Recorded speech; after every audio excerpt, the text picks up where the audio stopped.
Hi, I'm Jordy. And my name is Steven. It is? It is. Welcome to Thorndale Theater Talk. This is the podcast where we're talking about movies, TV shows, anything to do with the entertainment industry. That is right. Correct. Remember to follow us on Instagram at Steven Centrella, on Twitter at Thorndale Talk, our official Twitter page at Kibbles312 and at Steven Centrella. And also to follow our Facebook page, Thorndale Theater Talk. We'll post trailers, news, anything to do with mostly trailers and news, other updates, yeah. whatever we feel that you would like. And remember to like and subscribe to our YouTube channel, Thorndale Theater Talk. It's just a quick like, subscribe, just click of a button. Very easy. We'd really appreciate it. We really appreciate it. Heck yeah. And remember to listen to our 66 other episodes on podcast streaming services like Apple Podcasts, Spotify, and Breaker. Oh yeah. All right, Steve. Well, let's just get to the business. Let's get to the gritty nitty, fitty titty witty.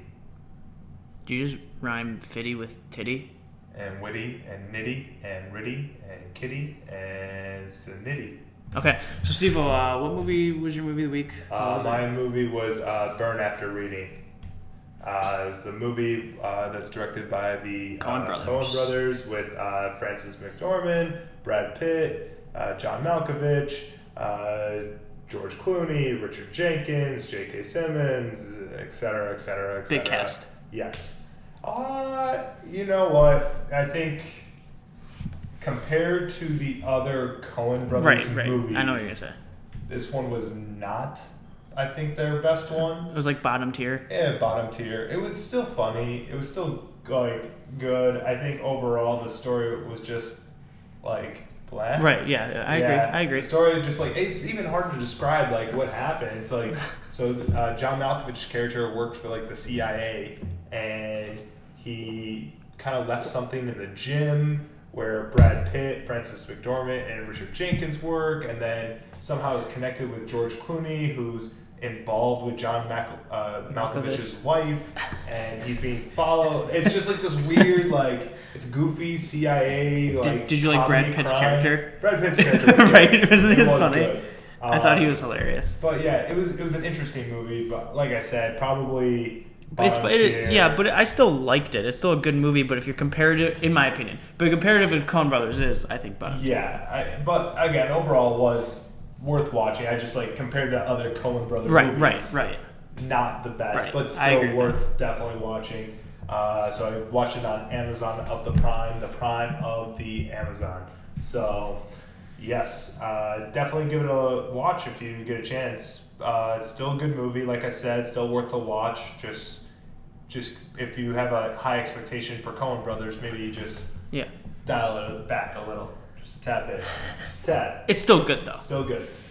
All right, Jordy, what was your movie of the week? Why was your movie of the week? How was your movie of the week? My movie of the week was Runaway Jury. Oh, yes, the movie I've been recommending for you. Which you really wanted me to see. Yes. I thought it was fine. Yeah. It was entertaining, like you said. I guess it's not there's a plot. It's a cool, interesting plot. Characters you don't really they're fine. There's nothing to develop. It's mostly just John Cusack's character. Right.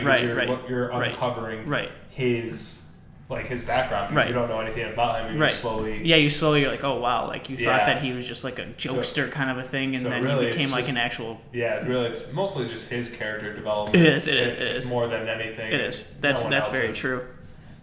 But yeah, it's a fine. It's exactly what you said. It's an entertaining movie. It's nothing unbelievable, but it's definitely worth the watch, and it was definitely worth my time for the. What was it? I think it was a little over 2 hours, two or something. It was around 2. Yeah, maybe 2, maybe just under. Or it was just over. So but yeah, I liked it. I mean, it's funny that you recommended me 2 John Cusack movies. Yeah. And they were both good. Yeah, they're both good. I think between those 2, I do like Runaway Jury just a little more, just because it's more. Really? It's more of a drama-esque feel. So True. It's more engaging. Like the other one's more of a comedy. I liked High Fidelity. I like Jack Black a lot, so that probably influenced me. It's two different kind of movies. No, you're right. Yeah, you're right. One's more of a comedy. That one's more of a suspense thriller. The one that confused me a little bit in High Fidelity was like, he's talking to the camera, but then didn't he stop the second half of the movie or something? Part of it. No, it wasn't as consistent as it was in the first half. I thought, which is like a pretty nitpicky thing to talk about, but. Yeah, but I like this movie. It was entertaining. It's on Stars, so if you do have Stars, you should watch it. But I mean, I don't know if I'd subscribe just to watch this movie. No, but definitely something to watch. Yeah, definitely. Again, I definitely like it. It's one of my favorites. You do like that. It's an entertaining movie. It is entertaining. It's like what you're if you've never seen something and you just be like, oh, that was good. Yeah. It's something like that. It is like that. Exactly. What's your movie of the week for this week? My movie this week, it is kind of like a small, not like... Indie? Wendy. It's based off of Peter Pan, The Lost Boys, and Wendy. It's a fantasy drama. The movie takes place in an American fantasy drama film. It's a screenplay that it's about, again, Wendy and the Lost Boys.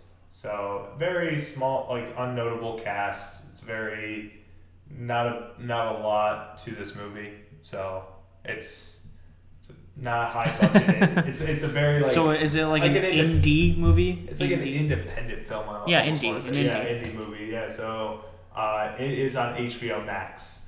So I'm gonna give it a shot. I do like the Peter Pan story. Mm-hmm. So I'm gonna see this person's take of Peter Pan. Okay. So that's it's mostly about Wendy, I'm assuming, because it's called Wendy. Right. And the Lost Boys. Honestly, that's a good guess. Yes.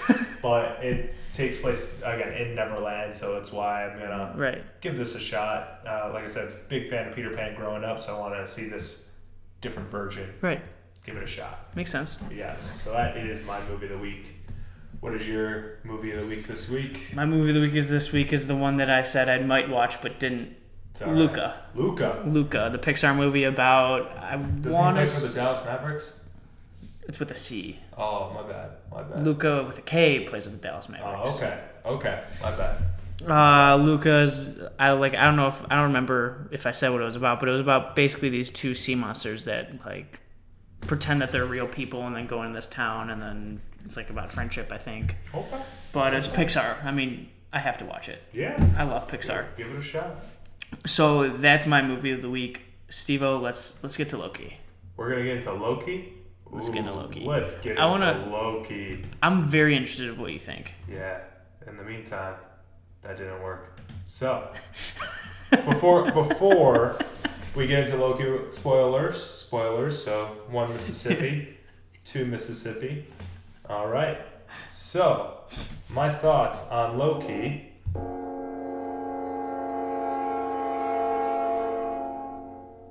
Kind of sound like a Matrix. It was a mystery. I know. Because we don't know. Kind of like a Matrix. We don't know what's going on in Loki. Yeah. So, what do you think? All right, compared to the first 2 episodes. Right, this is the weaker of the one. I think this is the weaker of the one. Right, I agree with that. I still think it was good because it was still developing female Loki, so we're learning more about her, and we're learning. Yeah, she is the female Loki, but I guess different upbringing, past, because apparently when he was that scene when he was talking about his mom. So she did not have the same mom, so that's why it's setting up more questions. Right. I think this episode, that's what this episode did. It just set up more questions. I had a feeling it was too good to be true with every episode. It was just a pound, my god, this is... I agree, but the first 2 episodes were great. They were so good. I think this episode was more of a question episode, where it's giving you more things to question. Mm-hmm. And it's trying to kind of develop female Loki as well. Mm-hmm. So, I think it's a good setup episode because I think next episode is going to be really good. Yeah. So I agree. Because this one was all the conversation, and we're learning more about the what's called the TVA. The TVA. Yeah. So apparently the TVA, we were told the TVA, they were TVA created, the timekeepers created the TVA, and these guys just come from nothing. But apparently one of the agents was from Earth. Well, the one that she manipulated. So like I said, it's creating more questions and creating. Like, so I want to know a little more about the TVA because apparently the Timekeepers did not just create them. So Owen Wilson's character, like... I know. There's a lot of questions. Like, his thing, because remember in I think it was episode 2, when he was talking about his love for jet skis. Right. Maybe there's a reason why he has a love for jet skis. Just like he's from Earth or something? No, maybe like he was like a jet skier. Like, yeah. So that's what I mean. It's little things like that. That's what I picked up in this episode. Not as great as the first 2, but still good setup. I would just be reiterating everything that you're saying. I'm completely on board of what you're saying. It was still a good episode, but comparable to the other 2, it's kind of like a let's slow down, kind of build up more questions so that the next episodes can try and fill those answers. Yeah. At least that's what I think. Yeah. Well, I was going to say something else. The one thing that I wasn't as impressed about was, you know, the ending scene where it was kind of like a tracking shot and it showed like that collapse or whatever of that town and they were like trying to get to that. I didn't think it was filmed great. Yeah. That's like it wasn't as exciting as I thought it would be. I wouldn't say it was filmed great. I wouldn't say whatever. It was cool and I got what they were doing, but for some reason I wasn't like nervous. I don't know. It was something interesting, different about that scene. But I'm very nitpicky about that episode. It was still a good episode. Okay. I liked it. It still showed that Loki cares but doesn't care. That's like a thing that they're gonna do. Like, yeah, he'll have that like sad sign, and then he's gonna look back and be like, "But I just want to rule the world," kind of a thing. He cares but doesn't care. Yeah, which doesn't make sense, but does make sense. Exactly. So I liked it. It's still good. I totally recommend the show. Yeah, definitely. It is very beneficial if you watch the whole Marvel Universe before, but it's still good. I think they still do a good job, like in that first episode, kind of like explaining what's happened since. Yeah, I definitely think they do a good job of that. So even if you haven't watched like all the Marvel Universe, like you can still understand what's going on. Yeah, I agree. So, all right, Steve-O. Let's get to the news. Let's get to the news, everybody. So, Jordy, where do we get our news from? We get it from ScreenRant.com. That is correct. We get it from the Screen Rants of the dot of the comms. All the rants, all the dots, and all the comms. Nice. All right. Nice. So, first big piece of news, kind of something that's so interesting. Jerry Seinfeld will be directing and starring in a movie about Pop-Tarts. So a Netflix sign on a release on the upcoming film directed by stand-up comedian Jerry Seinfeld surrounding the invention of the Pop-Tart. So I don't know if this show will be more about about Pop-Tarts themselves, like if we're watching literally like Pop-Tarts or no, like kind of like a Sausage Fest kind of a movie, or I'd assume it's a comedy. Yeah, it's Jerry Seinfeld, so I would assume comedy as well. Or it could be like a kid comedy. I don't know. We don't know. There's nothing else that just says that Seinfeld will direct and star. Yeah. So it sounds like it's not animated. So about the invention of Pop-Tart. Yeah, interesting. We'll see how far in this development it'll go. Although Jerry Seinfeld's attached to it, so I'm assuming it'll go all the way. And Netflix is signed on to it. Yes. So I think it's going to continue. It will continue. It just sounds like a comedy sketch to me. It does. It sounds like a very long comedy sketch, yes. But we'll see what happens. This will be interesting. Also, watch Larry David gets involved with it, and that'd be funny. That would be awesome if he does. We'll see. We will see. All right, next piece of news. Midsommar directors Ari Aster's new movie just casted Amy Ryan alongside Joaquin Phoenix. So if you don't know who Amy Ryan is, she plays Holly Flex in the great show The Office. And she's in other stuff. And she's in other stuff too, but like her most notable no, you're right. Is Holly Flex from The Office. She was just casted alongside Joaquin Phoenix for Ari Aster's new movie that would be upcoming from A24's production. Yeah. So you saw Hereditary. I saw Hereditary. Did you like her? I saw Midsommar. Midsommar. Did you like her? Didn't you really like Hereditary? I really did like Hereditary. Yes, I reviewed it in the previous. Yeah, I know. I just remember you liked it. Yeah. So Ari Aster, great director that we both think is as messed up as Midsommar is, and how I'm never gonna watch that movie again, but it still resonates in your mind of how messed up it is. It's 2 for 2. I think it's really good. He's 2 for 2 in the horror. So. And you got Amy Ryan, who is Holly, who's a great actress, and she's also in. I saw a movie about the drug addicted son, something. Man, I'm not gonna remember. Beautiful Boy, the one with my. I am not there today. Steve Carell, and she was in it too. It was a great movie.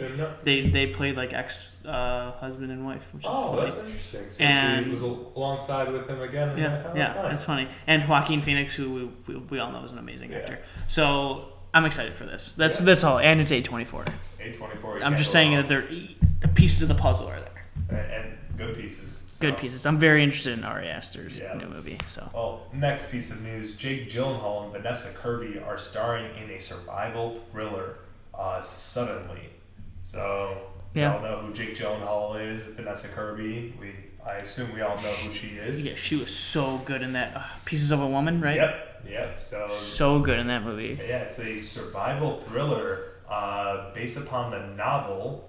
I can't pronounce that. Don't ask me. Sodian Souls? I don't know. But it's a survival thriller. Jake Gyllenhaal, great actor. Vanessa Kirby, amazing actress. Combined together has potential to be a good movie. Yeah. Again, Jake Gyllenhaal. Don't know who's directing it and stuff, but still at least we got stars that are good at their job. Exactly. Next one, Jordy, you can take this one. Kira Sedgwick directing romance movie Space Oddity. So Kira Sedgwick, what's that show that she was on that was very famous? Do you not know off the top of my head? Oh my god! She's a very famous actress. Yeah, she is, and she's directing this movie. Sorry, give me a sec. Knocking out her directing. The Closer. It was like a big movie, I think, or show. It was with TNT or ABC or NBC, one of them. TNT. Yeah, that was like on for a while, and a lot of people actually liked it. So, and she was she was supposedly really good in it. So, I mean, I like when actresses or actors start directing. Yes. Yeah, I would agree. I like it a lot. John Krasinski's a good example of that. There's so many. There's other ones that I'm blanking out on. Tom Hanks, actually. He's directed a lot. Yeah, no, he's directed some stuff. So that's when it's cool. That's really cool. Jonah Hill for mid-90s or mid-90. Yeah. Speaking of directors, Steven Spielberg has announced that he will not be directing any Netflix movies. So based on the deal that happened last week, we talked about with Spielberg's production company, they signed with Netflix. He said he will not be directing any Netflix movies. Yeah. He will be producing, so his hands will be involved in that, but no directing. I mean, I kind of expected that, but at least we kind of have that confirmation of it is just producing and not directing. Yeah. Well, I kind of like that because he'd rather stick with the... I agree. That's why I completely agree with you. He'd rather stick with going to movie theaters than, right. Messing with the whole Netflix game. Mm-hmm. I like it. All right, next piece of news. There is a Frasier reboot in the works. If you don't know what Frasier is, it is a TV show from the 90s, a spin-off show from Cheers. So Frasier, the reboot is in the work and will be hitting Paramount Plus. But apparently the original cast may or may not return. It has not been decided yet. Mm-hmm. So I'm very curious. How do you have a Frasier reboot without any of the main cast? I don't know, but it's a way for Paramount Plus to get people. Yeah, no. I feel like that will not get people. I know. So I agree with you, but I'm just saying the name Frasier and then having Kelsey Grammer in it, you never know. True. It's just trying to get viewers, obviously. I personally don't like these reboots. I know. I'm with you. Yeah, with all these TV shows, if it's just if you actually have a good thing if you have a good idea, sure. But if you don't have some of the original cast or some of the original I agree. What made that show so great? It's hard to recreate that magic. Mm-hmm. So we'll see what happens, though. Hopefully they don't ruin the good Frasier name. Hopefully. All right, next piece of news for those Thelma and Louise fans. Thelma and Louise Broadway musical is in development. So from the famous movie from the early 90s, Thelma and Louise, will be, again, and works for a Broadway musical. Mm-hmm.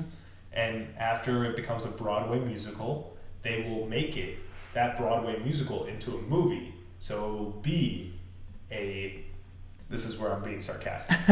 Just to let everyone know. I know. I wanted you to continue that. Yeah, this is where I'm getting really sarcastic. It's based on what they're doing with Mean Girls. How they're made. There's a movie, and they took that movie, made it into a musical, and now they're taking that musical and making it into a movie. So it's a movie about a musical about a movie. Some Inception stuff right there. So yeah, Thelma and Louise currently about to hit the Broadway stage, and then eventually will hit the movie theaters again. Sorry, I just have nothing to say. It's just crazy. Because it's true. Yeah, I know. Like it's completely true. It's kind of sad how true it is. Mm-hmm. So, all right. Well, next piece of news. So Andrew Garfield and Daisy Edgar-Jones are casted in FX under FX limited series. I'm sorry, under the banner of Heaven. So Andrew Garfield and Daisy Edgar-Jones doing this limited series on FX. It is a crime drama exploring the Mormon community. It's interesting for you, isn't it? It is very interesting. Like a crime drama and then exploring the Mormon community. I'm assuming there's a murder and it's surrounding the Mormon community. And because Mormons are so peaceful, so this is what makes it interesting. Mormons are... and Andrew Garfield's a big name. So. Yeah, Andrew Garfield's a huge name. Mm-hmm. So I'm very excited to see what goes more involved with this. Definitely a cool show that'll be hitting FX, and we'll see what happens more with it as well. Yeah. All right, and last piece of news. Jordy, you could take this one. Dune movie, his release date is delayed 3 weeks. So the original release date that was basically early October is now going to be late October. So not a big blow, but gotta wait a tiny bit longer. I still say a blow. Yeah, I mean, easily the most anticipated movie I think in a long time. Yeah. So I'm so excited. This movie will also be hitting HBO Max as well. Oh, I'm watching it on the big screen. You gotta be crazy. Yeah, so it will be in theaters as well as HBO Max, but it has been delayed for 3 weeks. Yeah. So late October we're looking at. Watch it. I hope it doesn't get delayed till November. It might. I just have a feeling it might just. I hope not. But again, with the with Fast and Furious 9 coming out, box office was it big? Oh, it was huge. Oh wow. Huge. It surpassed. That's just a Quiet Place Part 2. Yeah, it surpassed Quiet Place Part 2. There's a lot of big fans for that, loyal fans. There is, but I think with the box office, what it was showing, it's showing movie theaters are starting to get back. Yeah, they're back. Yeah, that's good. It definitely surpassed A Quiet Place Part 2. Quiet Place Part 2, and I think, let's say if Quiet Place Part 2 came out, let's just say next week, I think it would probably have those same numbers. I definitely think that. So yeah, it's good at movie theaters. Yeah, good for movie theaters. Yeah. So again, when Dune comes out, I can't imagine that. I'm seeing that on IMAX. I gotta see it on the biggest screen possible. Exactly. All right. So that wraps up this episode of the Thorndale of the Theater Talks. Remember to follow us on Instagram at Steven Centrella, on Twitter at Thorndale Talk, our official Twitter page, at Kibbles312 and at Steven Centrella, and our Facebook page, Thorndale Theater Talk, and our YouTube channel, Thorndale Theater Talk. Like, subscribe, please. Really quick. It's honestly, you just log in, you click it. That's all I gotta say. And remember to listen to us every Tuesday on podcast streaming services like Apple Podcasts, Spotify, and Breaker. Thank you. Thank you.